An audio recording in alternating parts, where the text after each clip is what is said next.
everyone. Welcome to a new episode of Illuminate Disclaimer, and I hope you're doing very well today. Now, being in the UK sure does have its flaws, doesn't it? It's miserable, it's dreary. I'm talking about the government, I'm not even talking about the weather. It's very clouded. A lot of people are not happy.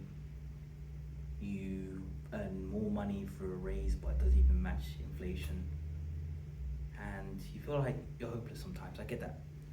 But all those things I said were not positive, right? Can you see what the problem is? The problem is the fact that you have become a shell of who you are, in the sense that you're not taking yourself seriously. You're focusing on all the negative things and not balancing it with good things. You could think about all the negative things you want, yeah? I'm not holding you back. But you need to understand that if you keep on doing that pattern without reinforcing it with something positive, you lose your identity. You lose who you are. You just become someone who is a number, who gets their information by looking at numbers. You become someone who is not free or of nature. You know, someone who's always just looking to the next step. You just kind of get resigned to your reality and you lose who you are. You don't want to lose who you are, trust me, I've been there. Today's episode I want to talk about shifting your identity, yeah? And we could do that in a number of ways, but I'm going to speak about my experiences. I became someone who was solemn and sad in the past, and I didn't believe myself. And even being in a world full of social media and people who perceived to be doing well, it's very easy to forget your talents and your abilities, right? I just think that sometimes we just need to reinvent ourselves and become that person through thick and thin. And I remember I was teaching a class a while ago and exam season was coming up. And they were saying to me, what can I do to do well? Because I don't get it. And instinctively, this came out of my mouth, I was like, do what Sydney will do. And they were like, that's a good idea. By the time I realized what I said, I was walking away from them. I was like, do what Sydney will do? What? So I just thought to myself, why would I say that? Something that felt like instinct just came out. And it was so profound because I was like, what does that even mean? And the more I delved deeper, I was like, what would I do in that situation? I thought to myself, you know what? I'll probably be dancing. I'll probably be energetic. I will try things even though it doesn't make sense to me. I'll try to figure things out. And yeah, I'll just find nothing but success. That's what I kind of got from it back there. Especially with like the level of maths that I'm teaching. If I do get any question, it's my prerogative to understand it and make sense of it because I'm teaching dozens of people a week. And I thought to myself, who is Sydney?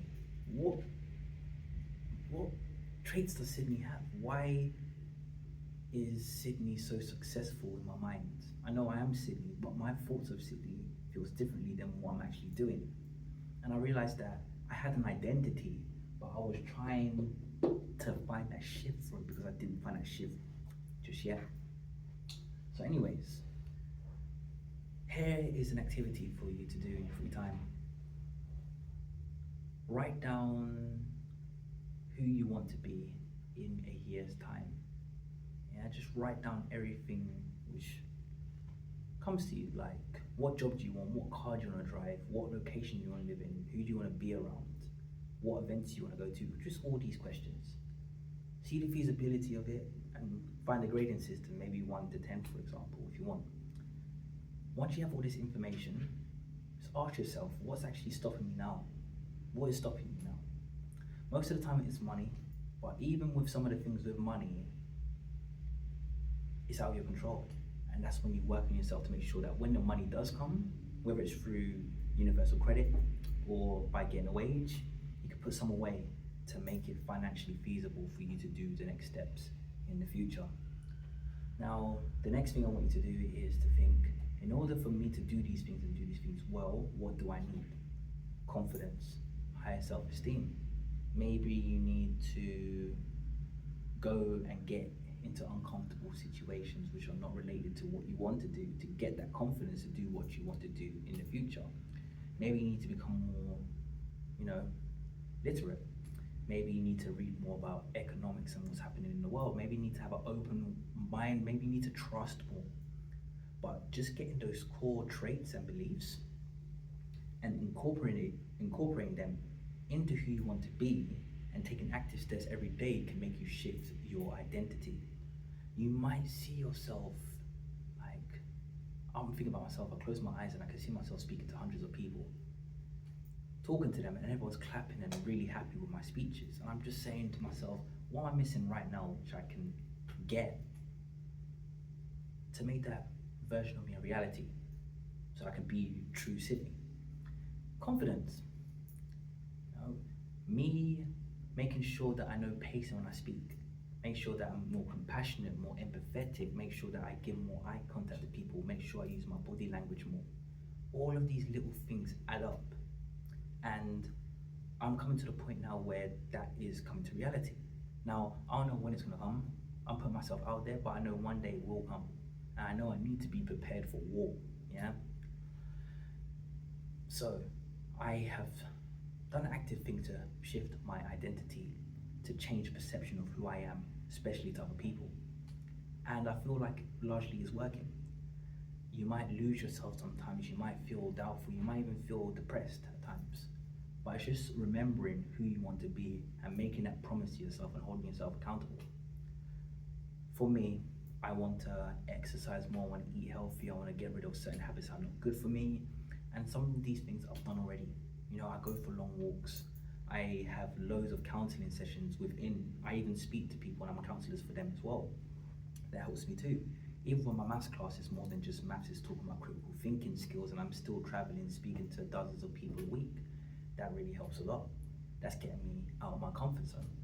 Looking for new opportunities where I can develop this further is something that I know I cannot change directly because I'll be working on someone else's time. But when the interviews and the opportunities come in, I'm not going to back down, I'm going to take them because that's what I know will make me shift to that identity that I want to be in. And I just want to stress that even if you don't have the time or the money, you can still work on yourself, you can still write things down of what you want to do, you can still do visualization, you can try to meditate, you can try to go in a dreamlike state, you can listen to music on YouTube just to help you get into that thing. But just think about things, what will make you smile? Because that is usually a good indication of where you deserve to be.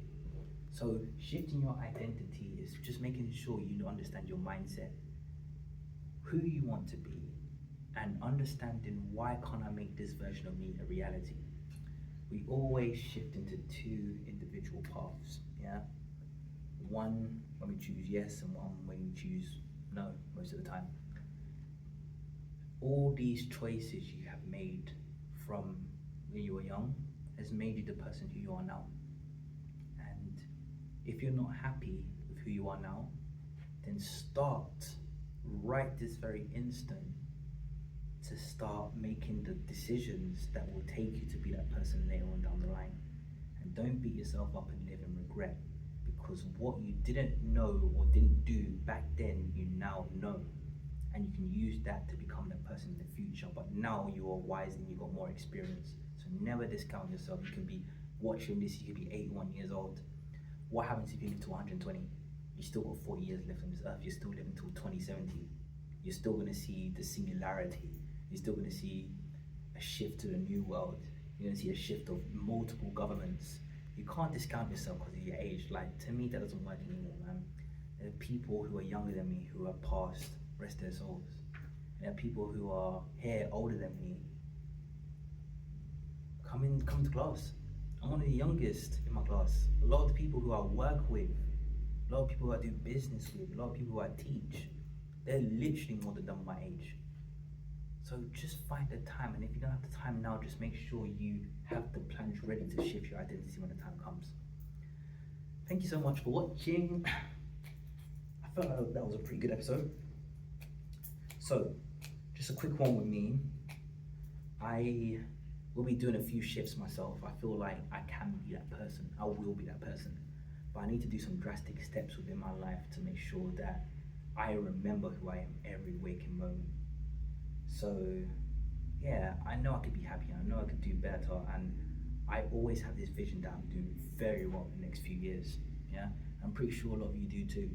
So just make sure that you do loads of realistic steps to make that reality. Shift your identity bit by bit, and you'll become that person, I promise you. But until then, keep on finding ways to illuminate your path. Take care.